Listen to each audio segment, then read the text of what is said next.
Sit down, please. I want to start the show. Please sit down. Please take your seats. Come on, sit down. On the air everywhere, this is New England Broadcasting.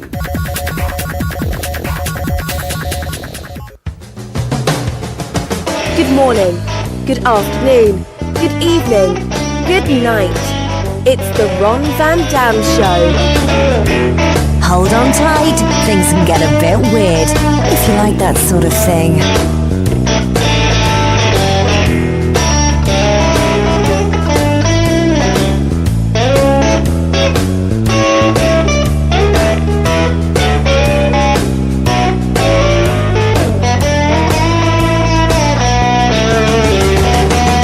Hey, welcome to the program. Here we go once again. Are you ready for this? I don't know that I am.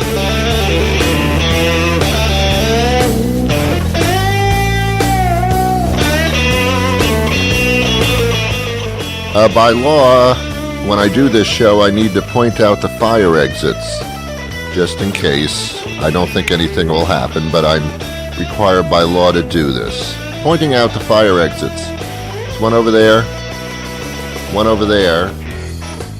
I think that's a fire exit over there, or it could be a closet. I'm not sure.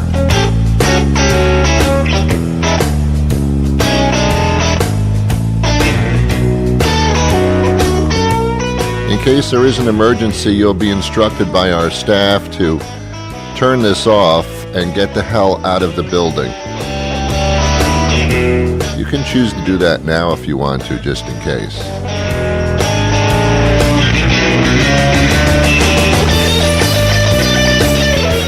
The Ron Van Dam Show has no arrangements with any web provider or any internet provider to gather information. The mere fact that you clicked on this show, it's not true that now I know your birthday, where you live, your pet's name, which opens up all your emails. I don't know any of that.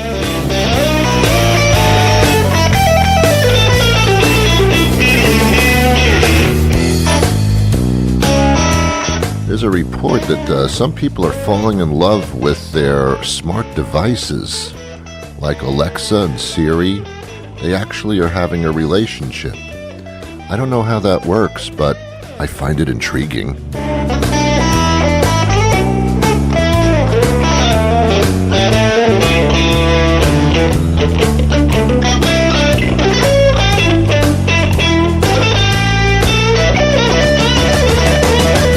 Actually a story out of California where a man, I believe it was a man, I can't tell, fell in love with the Roomba vacuum cleaner. You know, that little disc that cleans your floor when you're not home? Apparently he had made sexual advances toward the machine.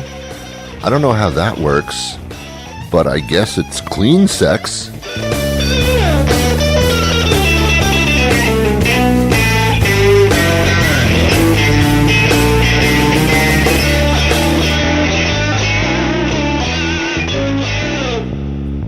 Scared of the Roomba vacuum cleaner.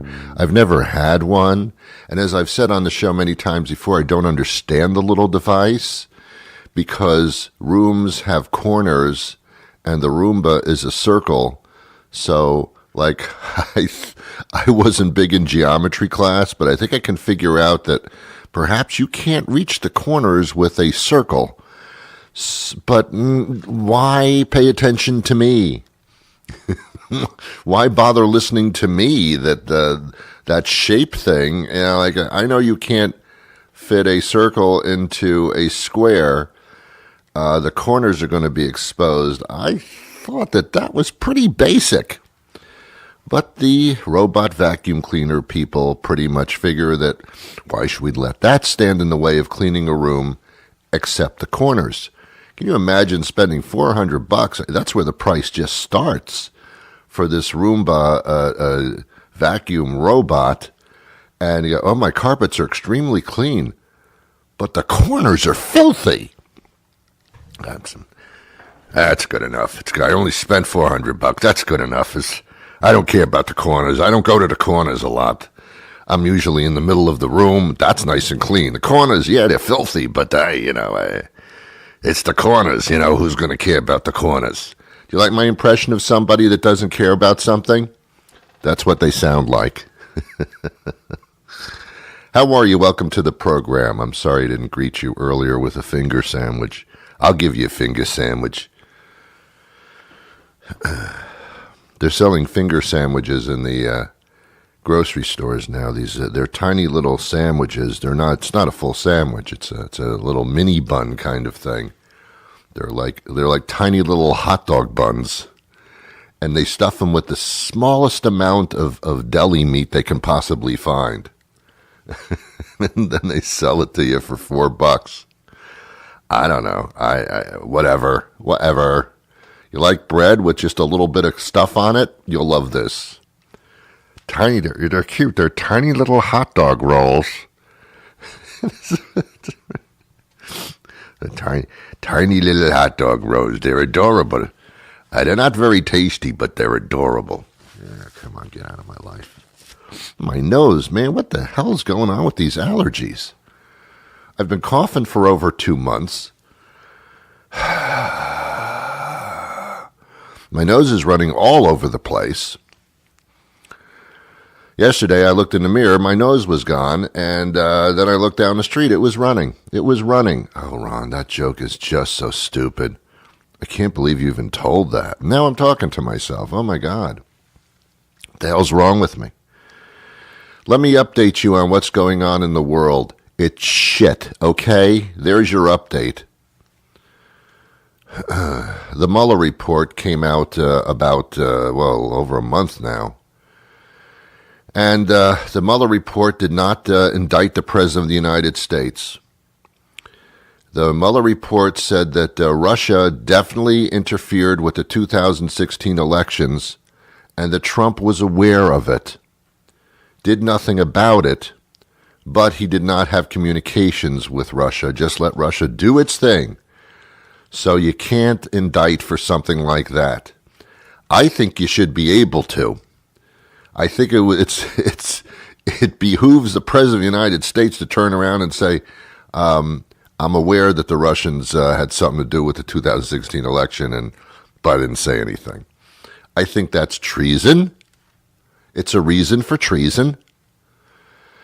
But here's the law. Here's the law, kids, in this wonderful country, which I do think it's wonderful, but there are a couple of things that don't make sense in it. You can't indict the president. A sitting president is above the law.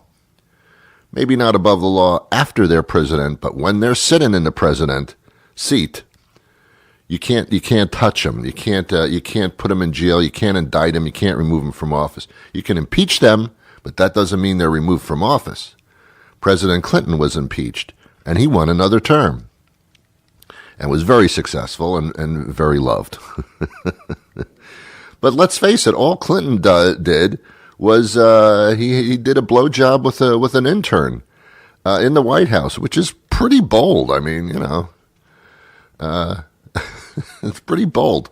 But he didn't. There was no treason involved. He wasn't ruining the country. It was a moral thing.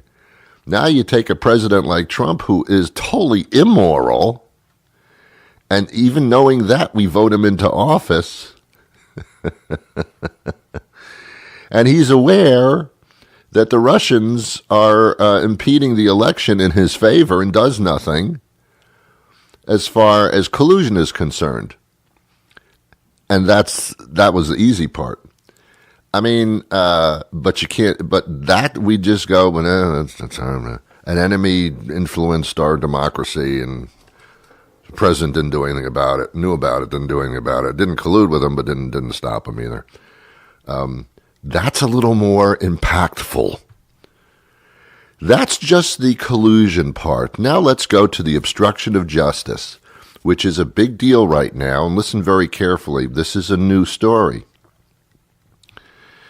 It was revealed that Robert Mueller, the special investigator, the Mueller report, when it was released, Mueller laid out 10 points of obstruction of justice by the President of the United States.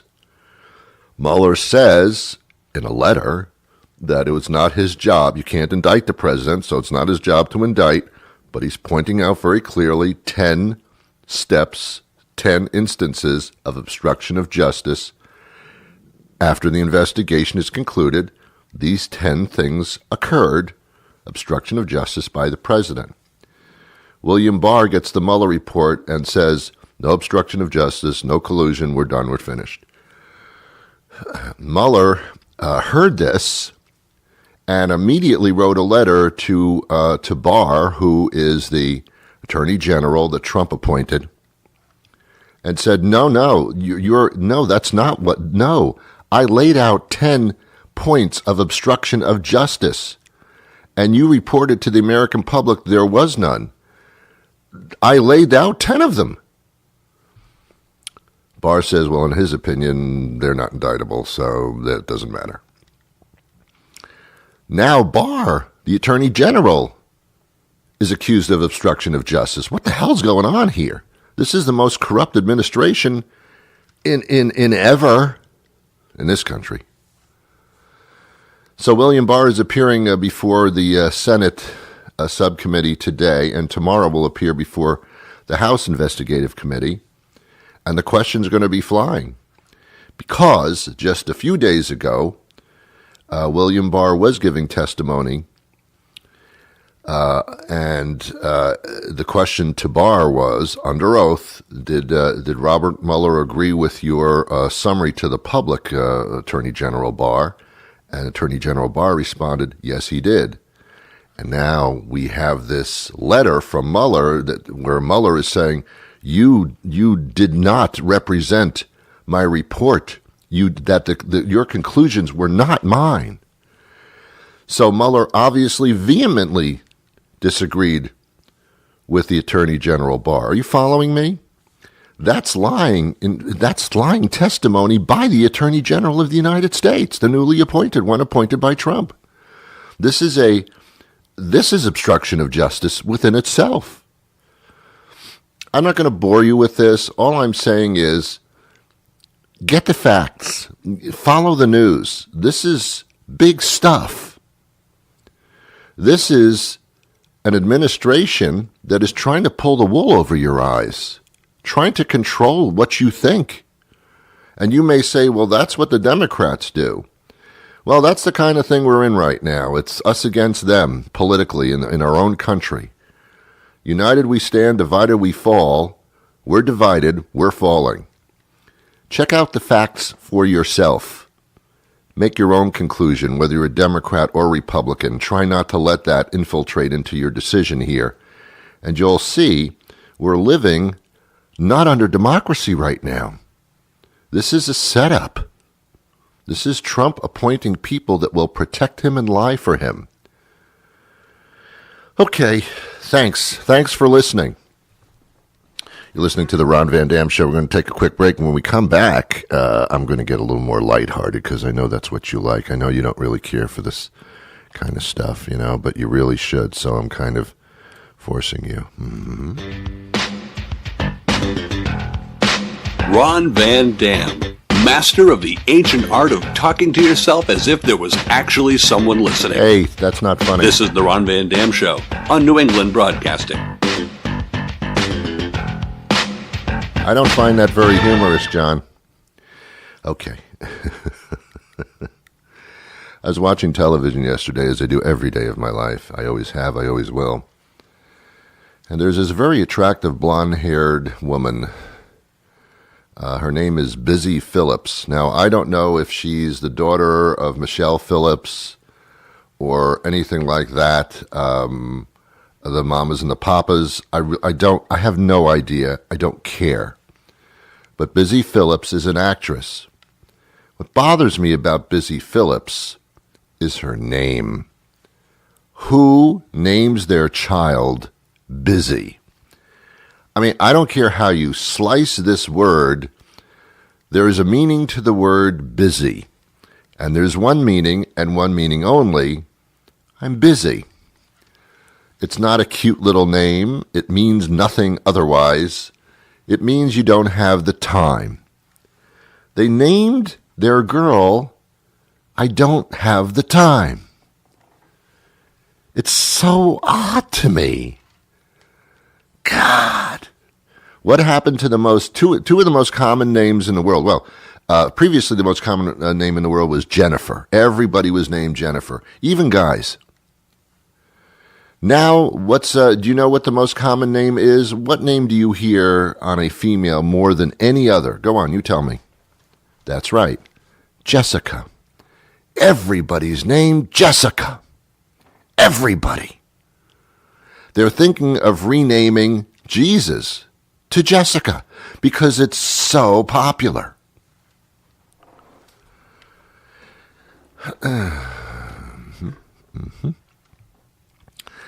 But to name your child Busy, I don't understand where you're going with that. What's your point? I need to speak to the parents of Busy Phillips. I would, but they're probably too busy. Was the child... I mean, you name a child usually in the hospital when you're giving birth, don't you? You don't wait like a couple of weeks to find out what their personality is. And what's the personality of a 1-month-old anyway? I mean, you can't pick up on a person. So where did the name Busy come out of? Were the parents sitting in the kitchen one day when the mother was about to give birth? And what are we going to call the child if it's a girl? Well, if it's a girl, wow, then it's got to be Busy. What? What if it's a boy?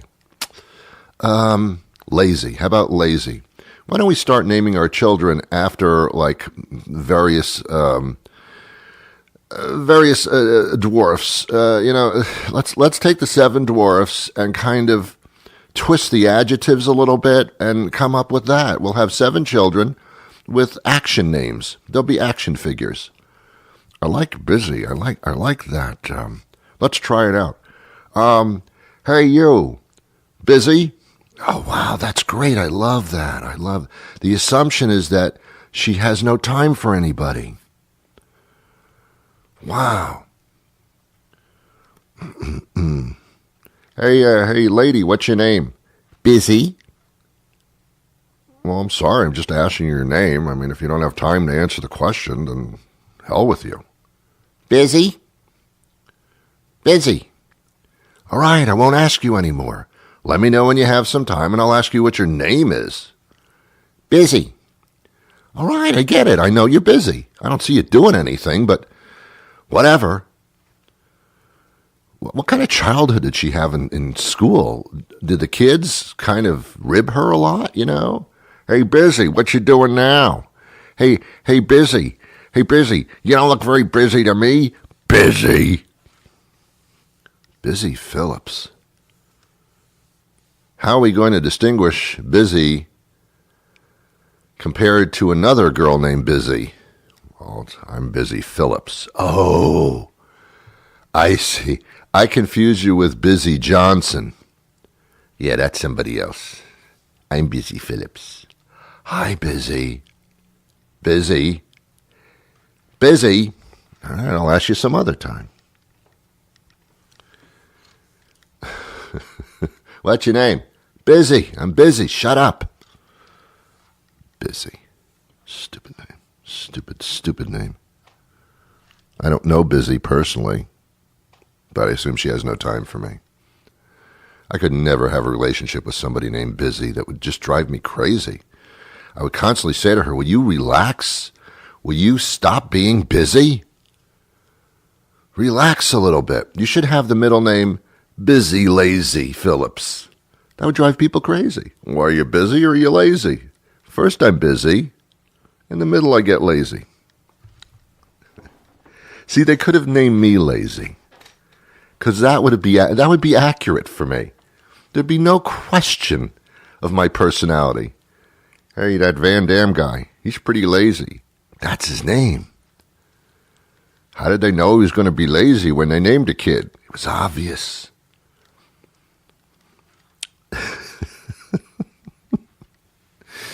Busy. I've noticed that a lot of businesses name themselves after very familiar first names. And I think they do that so that you feel very at home in these stores because they are so personal. I don't like that. I don't like places of business named after a person. Their first name, it's kind of odd to me. I was passing a sporting goods complex where they have a lot of sporting goods stuff inside. The name of the business is Dick's. Now, that could have been a number of different products involved there, like a gigantic condom store. I'm a little short of condoms. Is there a Dick's nearby? I mean, take away the connotation of the word dick, and just to see the word Dick's on a building bothers me because it's too familiar. Let's go inside Dick's. Oh, this doesn't sound right, though. Yeah, you're right. When I said it out loud, it didn't sound good. There's a furniture store here in New England called Bob's Furniture. I guess they named it after a guy named Bob. That's my thought. And I don't know why. I can see stores named after somebody's last name. I get that. But just picking out their first name, Bob's Furniture, what could be simpler? Well, I'm paying $1,000 for a couch. I don't want to buy it from Bob. You know what I'm saying? Give me a glitzier name or something like, like Excellent Furniture Company. How about Bob's? What are we going to name this furniture company? I don't know. Bob?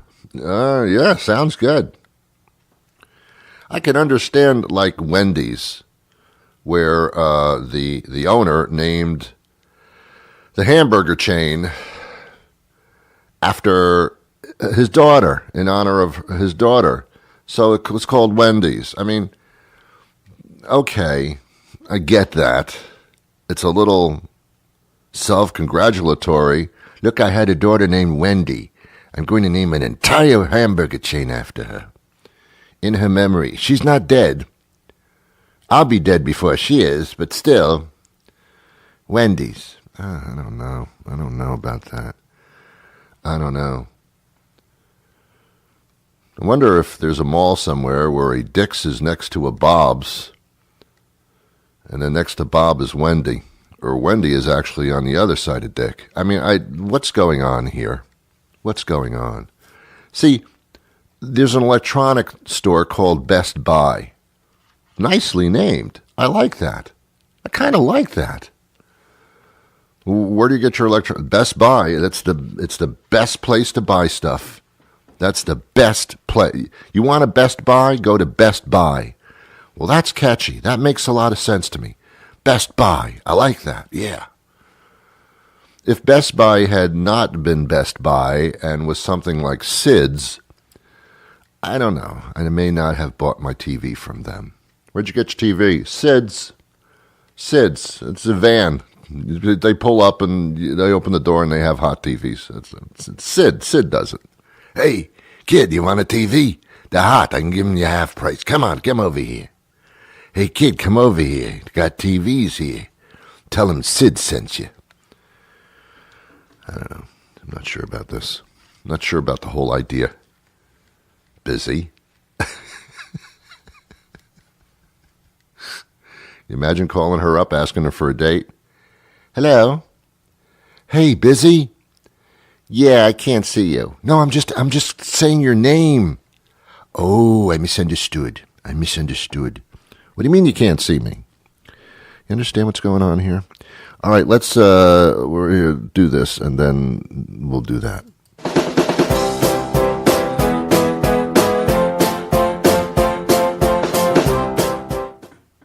Hello. Hi. Morning. Good morning. Dr. James Underberg joins us now, and we're talking about cholesterol today.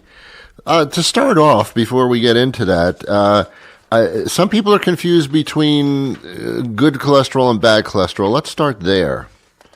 So what we're talking about today is what we call LDL cholesterol. Uh-huh. And LDL cholesterol, I think, is what people frequently think of when they think of, quote, bad cholesterol. Yes. LDL cholesterol is an issue because in patients who are at risk for having a cardiovascular event, a heart attack or stroke, many of those patients have LDL cholesterol levels that are higher than they should be.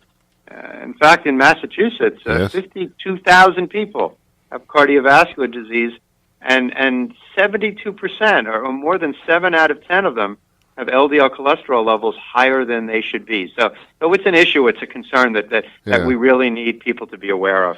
And I would think, and I could be wrong, that in that area of the country, the Northeast, that perhaps it could even be lower as far as LDL is concerned than, say, New Orleans, where they're eating lard all day and the fried chicken in many of the southern states. I assume that's probably even worse. There certainly are areas of the country. Yeah, there certainly are areas of the country where we see greater risk the of cuisine. heart disease. Yeah, the cuisine's weird, and also heart disease, as I understand it, and cholesterol concerns are hereditary. Also, there can be what we call genetic causes of high cholesterol, and in many people there can be a combination of both diet, lifestyle, and what they inherited from their mom and their dad. Yeah. So the reality is that if you do have heart disease, if you've had a heart attack or stroke, you need to address risk factors for heart attack and stroke. And high LDL cholesterol is one of the most important, not the only, but it's one of the most important modifiable risk factors, which is why we want people to know about it so they can start a conversation with their physician, with their provider, about what they need to do to get it down. What are the ramifications if you don't get it down? Well, here's the issue. If you've had a heart attack or stroke, the likelihood of having another one is 1 out of 3. Ooh. And more importantly, the likelihood of that happening within the first year of that first heart attack or stroke is significantly elevated. That's when the majority of these events happen. So if you're going to do something, you want to do it quickly. Yeah. And so modifying or lowering LDL, if it needs to be, is something that needs to be identified and addressed. And this is a big problem. Someone has a heart attack in this country every 40 seconds. And so this is an ongoing issue. Wow. That poor guy. That's a joke. Yeah. Anyway. Most young adults don't go to the doctor. I mean, I think we both know that that's the case. Most people don't go until they have an issue, and not all issues are obvious. Some of them are silent issues that you never know that you have. But young adults don't. Seniors start to. But isn't that what we're talking about here, is that you got to do the annual checkups and have blood tests and stuff, I mean, no matter what age you are. Right, and the only way you're going to know what your LDL cholesterol is to check it, obviously. Yeah. And so that's the first step. But certainly anyone who, as you point out, has already had something happen, that's the person who's activated, who wants to deal with the issues because they're concerned. They've had an initial event. And so today I'm really focusing on them because they're at such high risk of having another event, which is why active, aggressive intervention is more important in these people. Because if you've had something happen, you don't want to have another one. No. And that's when people suddenly really decide, I'm going to do something about it. Yeah. And so where can they find information about this? It's campaigns like this Cholesterol 911 campaign that Amgen is kind of focusing on to raise awareness about high LDL cholesterol in people who have heart disease and give them some tools that they can download to have a conversation with their provider. Even a family member can go to this website, cholesterol911.com, and get information about what they can do next. Yeah. You know, it's interesting that in our society we connect with famous people who have similar problems. Otherwise, you know, then we go, ooh, if it can happen to that person, it can happen to me, which is kind of ridiculous thinking, but nonetheless. And I understand we had some B-roll here. Jay Leno is involved in the campaign. Why is he involved?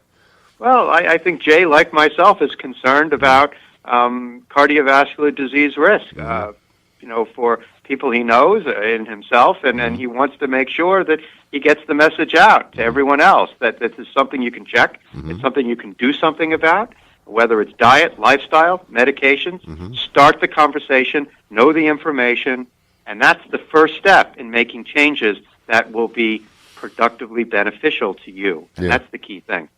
When we say that people don't do anything until there's an issue, is there a way to tell if you have cholesterol concerns if you haven't had a heart attack?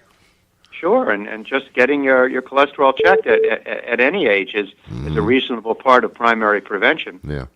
But it's even more of a concern if you have risk factors for heart disease. Yeah, and you should know if you do or not. By the way, you should find out. Just everybody, just go visit your doctor and have conversation about getting the proper blood tests, and it's certainly better than not doing anything about it. Absolutely. Yeah. How do we get more information about Cholesterol 911?